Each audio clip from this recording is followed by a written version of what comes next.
Jamhuri ya Muungano wa Tanzania, kazi na utu. Naomba tuzingatie yafuatayo. Moja, kusimamia na kuhakikisha mipango mikakati, dira, dhima na majukumu ya wizara yanatekelezwa kwa ufanisi ili kufikia malengo ya serikali ya awamu ya 6 ya Dr. Samia Suluhu Hassan. Namba 2, kuzingatia miongozo mbalimbali ya kisera ya kitaifa na kikanda na kimataifa. 3, kuhakikisha watumishi wote wanaostahili kupandishwa vyeo kwa wakati wapandishwe. Kulipa madai ya wastaafu, uhamisho, likizo, stahiki, madeni na madai mbalimbali ya watumishi kwa wakati.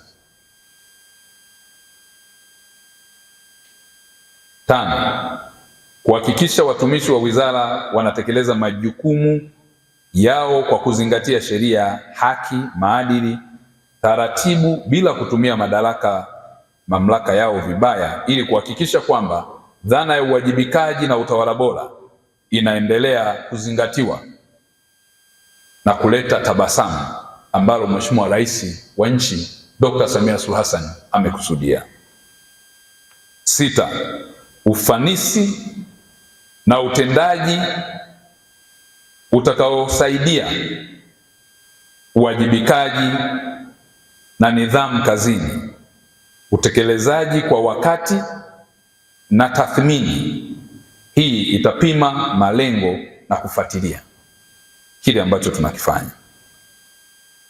7, maslahi na haki za watumishi lazima zizingatiwe na wafanyakazi kwa wakati wote.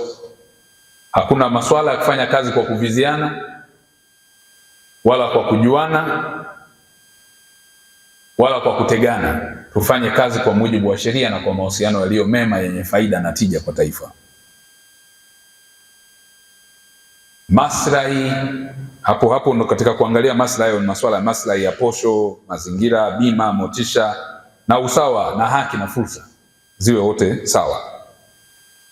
Jambo la 8 ni mafunzo kwa maana ya human resources development. Wale wanaostahili kupewa mafunzo, iwe ni programu fupi, iwe ni warsha, ujuzi au weledi, kama jinsi ambavyo mnafanya leo, Katibu Mkuu, lizingatiwe kwa sababu linaongeza ufanisi na utendaji na kurahisisha majukumu. La 9, usalama na maadili ya kazi yazingatiwe sana katika wakati wote. Usalama na maadili ya kazi yazingatiwe sana. La 10, mawasiliano ya ndani ya taasisi. Lazima tuwe na mahusiano mazuri na mawasiliano. Sio ofisi ya kwanza iko pale tu, ofisi ya 3, lakini mpaka umwandikie barua, dokezo, email. Kama inawezekana, nyanyuka, nenda ongea naye.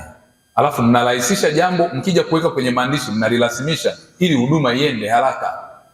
Sasa mtu yuko ofisi ya 3 tu hapo, nimekuandikia email, hujaiona. Kuna namna ambayo ni lazima misingi yake ya mawasiliano. Kuna kanuni za mawasiliano ya umma, utumishi wa umma, ambazo Katibu Mkuu anazisimamia vizuri sana. Lakini pale ambapo inalazimu kukutana, tukutane, tuzungumze, alafu turahisishe jambo liende kwenye solution.